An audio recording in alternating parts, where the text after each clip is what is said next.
श्री गुरु and Gauranga, Shri Jagannath Baldev Subhadra मैया की जय। हरे कृष्ण हरे कृष्ण। ओम नमो भगवते वासुदेवाय।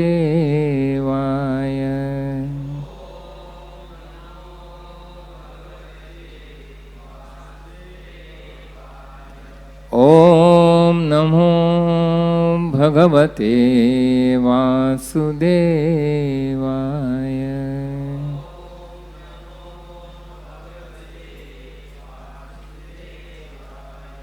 ओम नमो भगवते वासुदेवाय।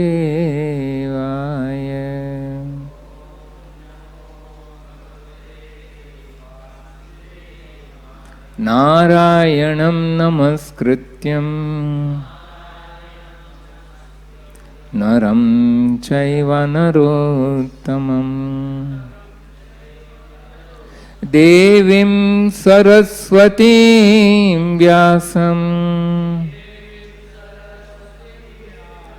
ततो जयमुदीरये। नष्टप्रायेषु अभद्रेषु नित्यं भागवत सेवया भगवती उत्तमा श्लोके भक्तिर्भवति नैष्टिकी। कृष्णाय वासुदेवाय देवकी नंदनाय च नंदगोपकुमाराय गोविंदाय नमो नमः। नमः पंकजनाभाय नमः पंकजमालिने नमः पंकजनेत्राय नमस्ते पंकजांग्रिये। We are reading from Srimad Bhagavatam, Canto 11, Chapter 2, verse number 52. न यस्य स्वः पर इति वित्तेष्वात्मनि वाभिदा सर्वभूतसमशान्ता स वै भागवतोत्तमः। न यस्य स्वः पर इति वित्तेष्वात्मनि वाभिदा सर्वभूतसमशान्तः स वै भागवतोत्तमः। न यस्य स्वः पर इति वित्तेष्वात्मनि वाभिदा सर्वभूतसमशान्तः स वै भागवतोत्तमः।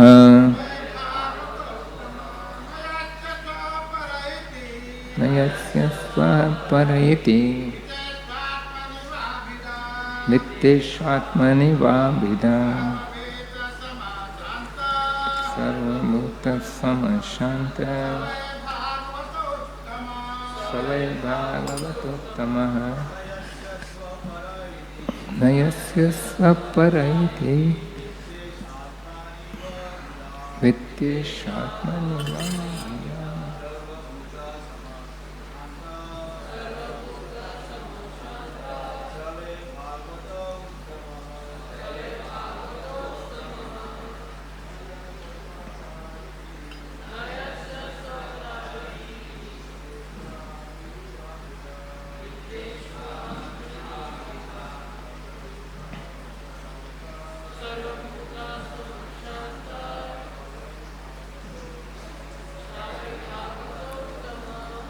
Mataji,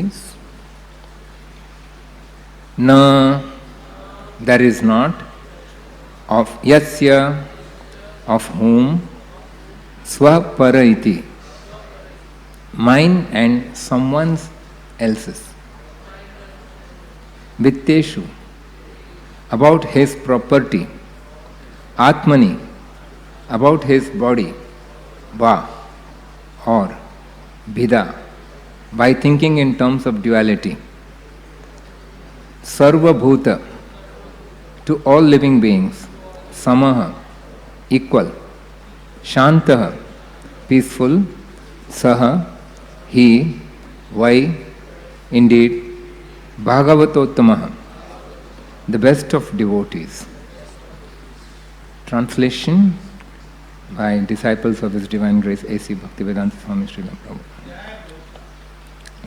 When a devotee gives up the selfish conception by which one thinks, this is my property and that is his, and when he is no longer concerned with the pleasures of his own material body or indifferent to the discomforts of others, he becomes fully peaceful and satisfied. He considers himself simply one among all the living beings who are equally part and parcel of the Supreme Personality of Godhead. Such a satisfied Vaishnava is considered to be at the highest standard of devotional service. Purport. The vision described by the phrase Sarva Bhuta Sama, seeing all living entities equally, does not include one's vision of the Supreme Personality of Godhead. In this connection, Srila Madhvacharya has quoted from the Harivamsha as follows. Na kvapi jivam vishnutve samashrutau moksha evava. Under no circumstances should one consider the living entity equal to Lord Vishnu, either in conditioned life or in liberation. The impersonal speculative philosophers are fond of imagining that although in our present illusion we appear to be individual entities, at liberation we shall all merge into God and be God. Such wishful thinkers cannot reasonably explain how the omnipotent God should arrive at the embarrassing position of having to enter a yoga studio, pay weekly fees, press his nose and chant mantras to regain his divinity. As stated in the Vedas, Nityo Nityanam Chetanas Chetananam Eko Bahunam Yo Vidadhati Kaman. The individuality or plurality of living entities is not a product of material existence. The word Nityanam, denoting the plurality of eternal entities, clearly indicates that the living entities are eternally individual parts and parcels of the Lord, who is the singular unique entity described here as Ekaha. In the Bhagavad Gita 1.21, Arjuna said to Krishna, Ratam sthapaya me achyuta. My dear Achyuta, please place my chariot between the enemies, between the armies. This body is also Ratha, a vehicle, and therefore the best policy is to request the infallible Lord to take charge of our conditioned body and guide us on the path back to the kingdom of God. The word Achyuta means the infallible or one who never fails. Learned or sane human beings will not entertain the silly notion that the omnipotent, omniscient God has slipped and fallen because of Maya. No amount of wishful thinking can erase our eternal servitorship at the lotus feet of the Lord. This fact is stated by the Lord Himself in the Varaha Puran. Naivam Tvayanu Manvantavyam Jivat Maham Iti Kvachit Sarvair Gunair Susampannam Daivam Mam Gyatum Arhasi. You should never think me one of the ordinary living entities in the Jiva category. In fact, I am the reservoir of all opulences and godly qualities, and therefore you should understand that I am the Supreme Lord. According to Srila Jiva Goswami and Srila Vishwanath Chakravarti Thakur, this verse of Srimad Bhagavatam does not forbid using a particular object in the Lord's service, since a devotee is free to use anything favorable for serving Lord Krishna. This acceptance of favorable objects in the service of Krishna is called Yukta Vairagya, as stated by Srila Rupa Goswami. Nirbandhe Krishna Sambandhe. One should be attached for Krishna's sake, never for one's own sake. If one interprets this verse to indicate that one should not exercise control over any material object, even if it is favorable for serving Krishna, one falls into the bad understanding called Phalgu Vairagya or immature renunciation. Great kings such as Maharaj Yudhishthir and Maharaj Parikshit engaged the entire earth, and other Vaishnavas have engaged the entire universe in the service of Krishna. But they completely gave up the sense of their personal proprietorship. That is the point made in this verse. Just as one becomes very much concerned about any pain in one's own body, one should be concerned with bringing the conditioned souls to the platform of devotional service so that all of their suffering will be banished forever. That is the actual purport of not distinguishing between one body and another. Om Ajnana Timirandhasya Jnananjana Shalakaya Chakshurun Militam Yena Tasmai Shri Gurave Namaha. Shri Chaitanya Manobhishtam Sthapitam Yena Bhutale Swayam Rupa Kadamahyam Dadati Swapadantikam Vandeham Shri Guru Shri Yuta Padakamalam Shri Gurun Vaishnavam Shri Rupam Sagrajatam Sahagana Raghunathanvitan Tam Sajivam Sadvaitam Sahavadutam Parijana Sahitam Krishna Chaitanya Devam Shri Radha Krishna Padam Sahagana Lalitam Shri Vishakhanvitam Shyam. He Krishna Karuna Sindho Deenabandho Jagatpate Gopesha Gopika Kanta Radha Kanta Namostute Tapta Kanchana Gaurangi Radhe Vrindavaneshwari Vrishabhanu Sute Devi Pranamami Haripriye Vancha Kalpatarubhyascha Kripa Sindhubhya Evacha Patitanam Pavanebhyo Vaishnavebhyo Namo Namaha. Nama Om Vishnu Padaya Krishna Pristhaya Bhutale Srimate Bhaktivedanta Swami Niti Namine. Namaste Saraswati Deve Gauravani Pracharine Nirvisesha Shunyavadi Paschatya Deshatarine. Jai Shri Krishna Chaitanya Prabhu Nityananda Shri Advaita Gadadhar Shrivasadi Gaura Bhakta Vrinda. Hare Krishna Krishna Krishna Hare Hare Hare Rama Rama Rama Hare Hare. Hare Krishna. So we are on this 52nd verse of the second chapter, and before beginning, I would like to briefly recount our flow. Sometimes when you go to a big campus, it's a huge sprawling campus and there are many junctions. So at certain points you have this board where they give you the plan of the whole campus, and there is a small letter caption there which says, "You are here." So in the same way, let us just try to recollect, because Bhagavatam is so huge and vast, it is like a big maze, and it has such wonderful jewels in it that sometimes we tend to get lost in the details. So just to put us back in the perspective, King Nimi meets the 9 Yogendras, that is the title of this chapter.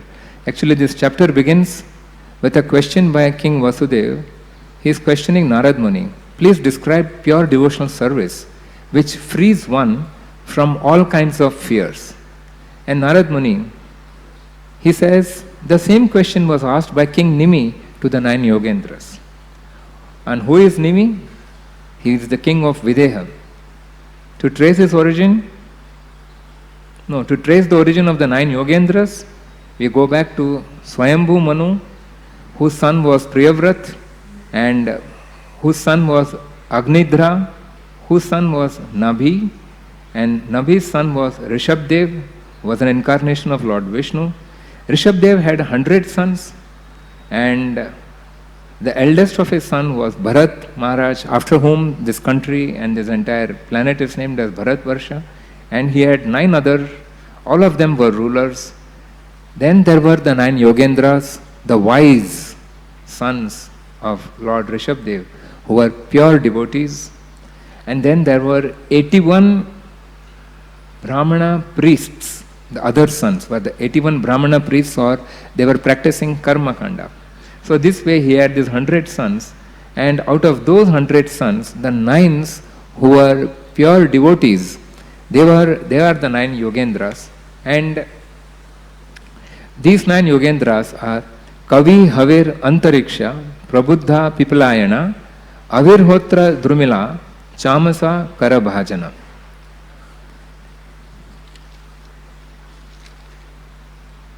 In the present context,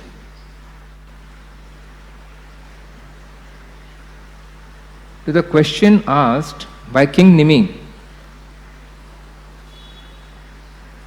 the first question that King Nimi asks is, what is the ultimate good for the soul?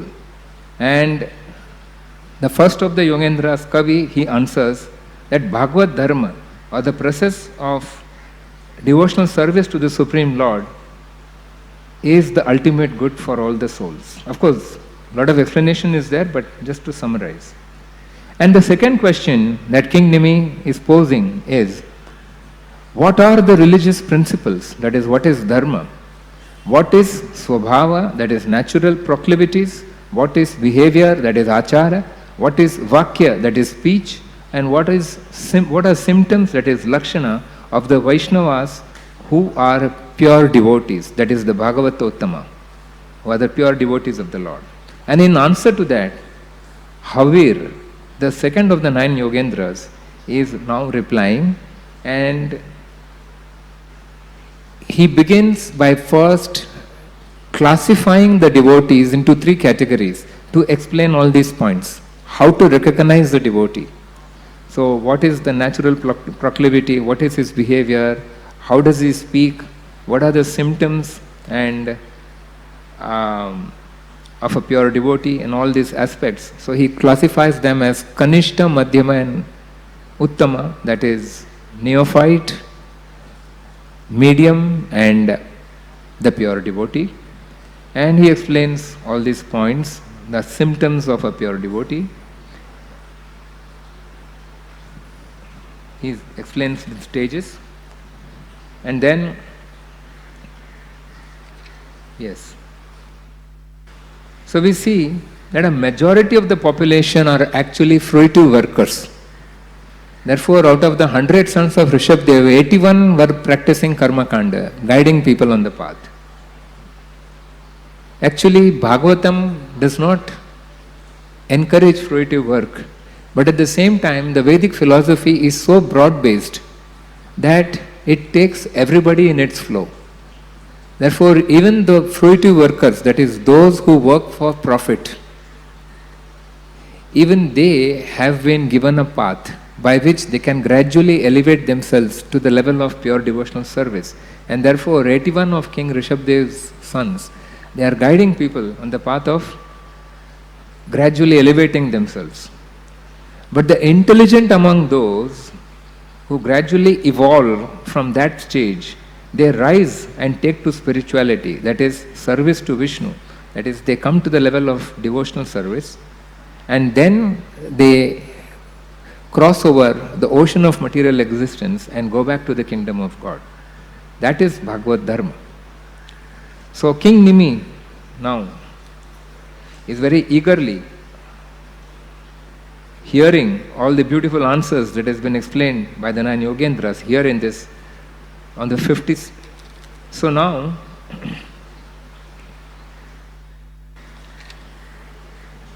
from verse number, I believe, 48, yes, 255 are the answers of Havir. And here I think is 1 minute. Yeah. In verse number 45, Havir explains, one of the 9 Yogendras, that even while senses are locked with the sense objects, one is undisturbed by the sense objects and his consciousness remains fixed in the Supreme. He is a Bhagavatottama. He is describing the qualities, the lakshana of a pure devotee. Then in verse number 49, it is said that despite miseries, one's consciousness is still fixed in the Supreme Personality of Godhead. That is, even when the senses are engaged, he does not lose sight of the Lord. Even when he is beset with miseries, even then his consciousness is fixed in the Supreme Lord.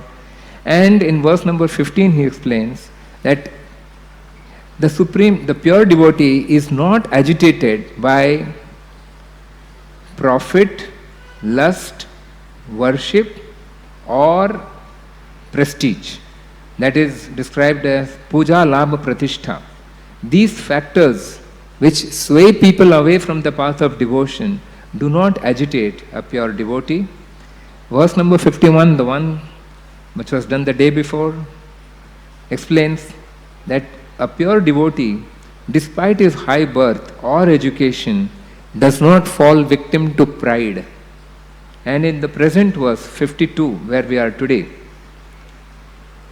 it is explained that one of the outstanding features of a pure devotee is that he is fully peaceful and satisfied.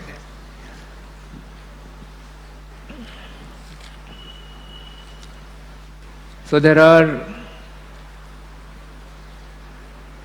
in today's verse, there are 3 important concepts which are prominently described.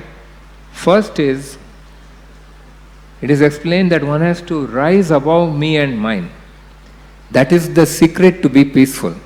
The minute one is trapped in the concept of I, me and mine, janasya moho yam aham mameti, then what happens? One begins to compete. It is mine and yours. One begins to distinguish. The second point that has been discussed is view all equally and learn to be satisfied. Otherwise, one always feels somebody has more than me, I have less, or I am better than the others. So therefore, that concept also one has to overcome. So the idea is to cooperate and not to compete. And Prabhupada beautifully brings out one very important, Prabhupada, that is the disciples of Srila Prabhupada, have very beautifully brought out the concept of Yukta Vairagya and the purport, which is a solution to so many of the problems. And ultimately the conclusion is the significance of Arjuna asking Krishna to place the Rath in between the 2 armies is to demonstrate that just as he is riding on a Rath, the soul is riding on the chariot of the human body, and the wisest thing for a person to do is hand over the reins of one's chariot, of one's life to Krishna. Just as Arjuna is guided by Krishna, so each one of us, if we allow ourselves to be guided by Krishna, then we are in the safest position. Now, let us briefly discuss about the first concept. The first concept is, okay, just to bring the whole thing in one composite picture, I recollect one very beautiful conversation that took place between His Holiness Radhanath Swami and one of his disciples, yes. So, she was staying abroad and she came here, and when she met Maharaj, she was in tears. And Maharaj asked her, "Why are you crying?" She said, "Maharaj, I have everything. Everything is going fine for me. A beautiful house, nice children, nice husband, money, even a devotee circle and association. But I don't have your association. And that of the devotees of this temple. I miss them very badly." So in answer, Maharaj pacified her with two very simple points, which is very relevant to today's discussion. First, he says, nothing, even the best experience, will last forever. Things keep moving, situations keep changing in this world. So your best days will surely go. Change is the constant feature of this world. So do not be attached. It was a very wonderful instruction which Maharaj gave. Life is a flow, take it as it comes, but never get attached. Second point was, this is very important and useful for each one of us.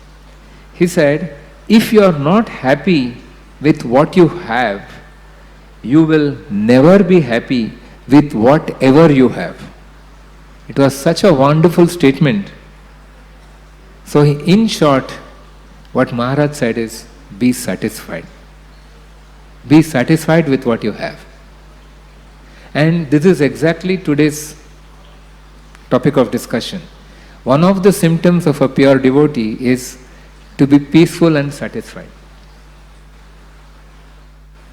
So, taking up the first point, how to become peaceful, we have this beautiful shloka from the 5th canto of Srimad Bhagavatam, 5th chapter, verse number 8. Teachings of Lord Rishabhdev. Pumsastriyami tu nibhavametad tayor mitho hridaya grantimahu ato griha kshetra sutapta vittair janasya mohoyam aham ameti. The attraction between male and female is the basic principle of material existence. On the basis of this misconception, which ties together the hearts of the male and female, one becomes attracted to his body, home, property, children, relatives, and wealth. In this way, one increases life's illusion and thinks in terms of I and mine. Sex attraction leads to attachment to body, family, property, wealth, etc. Draws one deeper into illusion and distracts one from the goal of human life. That is, the goal of human life is God realization, Bhagavat Sakshatkar. And that happens, along with that, simultaneously, also the other thing happens, and that is self-realization, Atma Sakshatkar. These two go hand in hand. So here, one word is used. The attraction between male and female is the basic principle of material existence. On the basis of this misconception, which ties together the hearts, one becomes attracted to his body. So there is a knot that is tied in the heart. And Bhagavatam directly hits out at this point, gives a solution to this. It is Canto 1, verse number 2, no, chapter number 2, verse number 21. Vidyate hridaya grantis chidyante sarva samshayah kshiyante chasya karmani drishta evatmanishware. So what is the benefit of reading Bhagavatam? What is the benefit of hearing the glories of the Lord, of hearing the pastimes of the pure devotees? It directly unties this knot, frees one from material existence. Only Bhagavatam, pure discussion of the activities of the pure devotees and the discussion of the activities of the Supreme Lord can break this knot. It is a very, very heavy knot which no human effort can untie. Therefore, we have to take shelter of the Supreme Lord. And our acharyas have so kindly given us this wonderful process of Shravanam, hearing the glories of the Supreme Lord. Just like on a regular basis, to treat the disease of this body, we take medicine in small doses. In the same way, by regularly hearing the glories of the Supreme Lord and His pure devotees, the result is it purifies the heart. The result is it purifies the soul and releases us from this entanglement of material clutch or material existence. And there is another one beautiful shloka in the Bhagavad Gita, chapter 4, verse number 10. Vitaragavaya krodha manmana mamupashrita bahavo jnana tapasa pota madbhavamagataha. It says, give up attachment. Again, it comes to the same point. It's attachment. Attachment is the root cause of our remaining glued to this material existence. So, Vita Raga, Raga means attachment, Bhaya Krodha, give up these things. So, but to be attached is the natural tendency of this mind, human mind. Just as a monkey is always holding something, it cannot remain without holding something. That is the nature of the monkey. Similarly, the mind is also like a monkey. So, when this mind, which is like a monkey, it needs something to hold on to. So, therefore, the acharyas are telling us, transfer the attachment of the mind from the objects of this world to the Supreme Lord and to the devotees of the Lord. So that process of transference can happen by the process of hearing. When you regularly hear Bhagavad Gita, then automatically your attachment for the Lord and for His devotees increases, and that goads you to the right path. So you can rise from attachment to the body, rise above illusion, and become attached to the Supreme Personality of Godhead, Krishna. There you will be peaceful.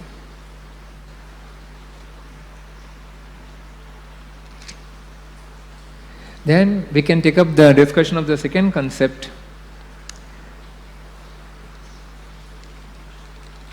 But before that, I think we will just take up this conception of I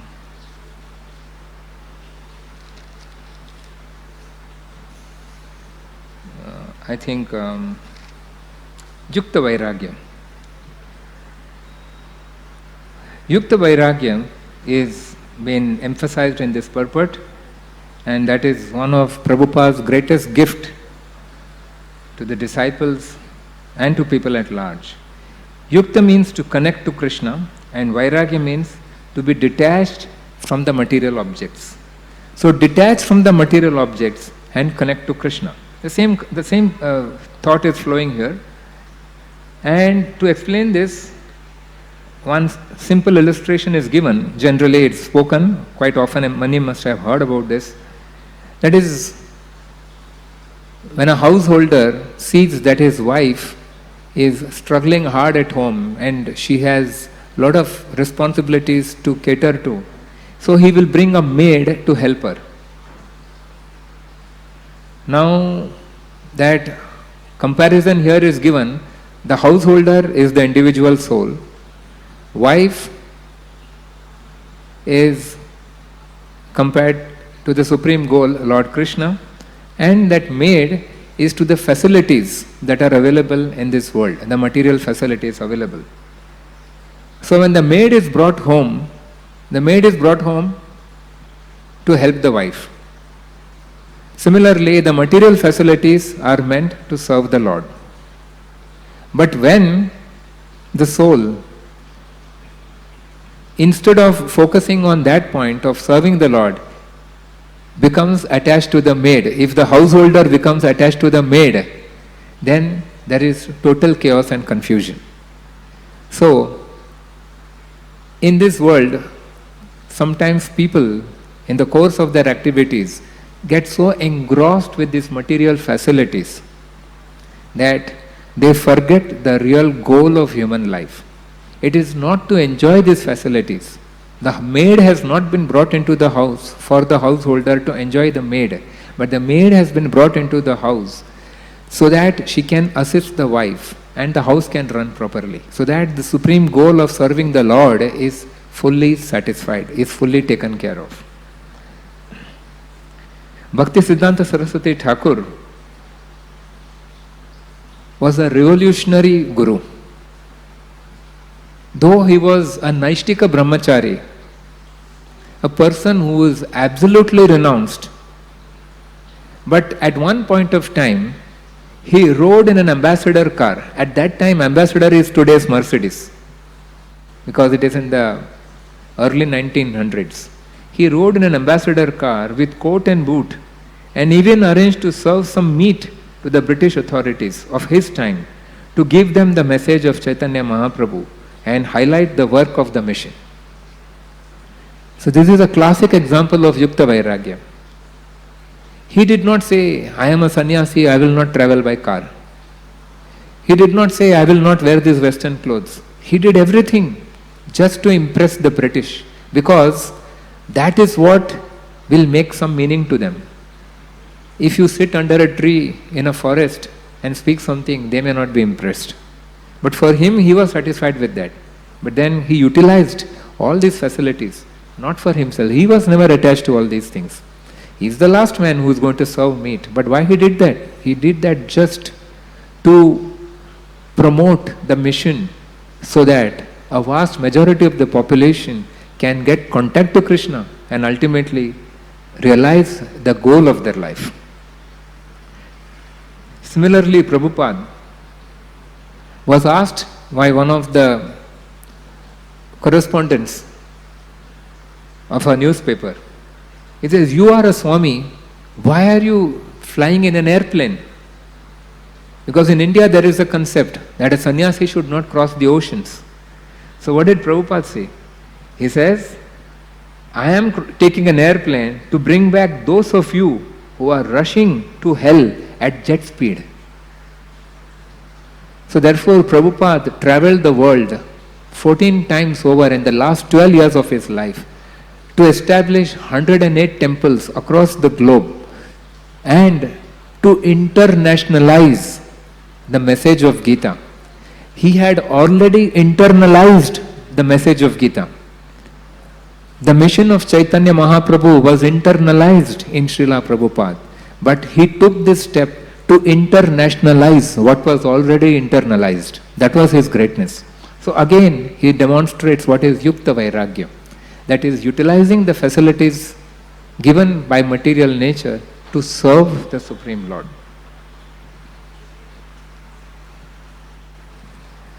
And now, let us come to this point to view all equally. Here, very much great care is taken by the devotees to explain equality does not mean to equate God with man. One has to keep that difference intact. That is what is mentioned in the purport, the details given by Srila Madhvacharya and by the other eminent personalities. Never try to equate man with God or God with man. In fact, Prabhupada very often uses the term rascal, and sometimes people are shocked. He is a saintly person, why is he using such words? And he chastises people, says he is a rascal.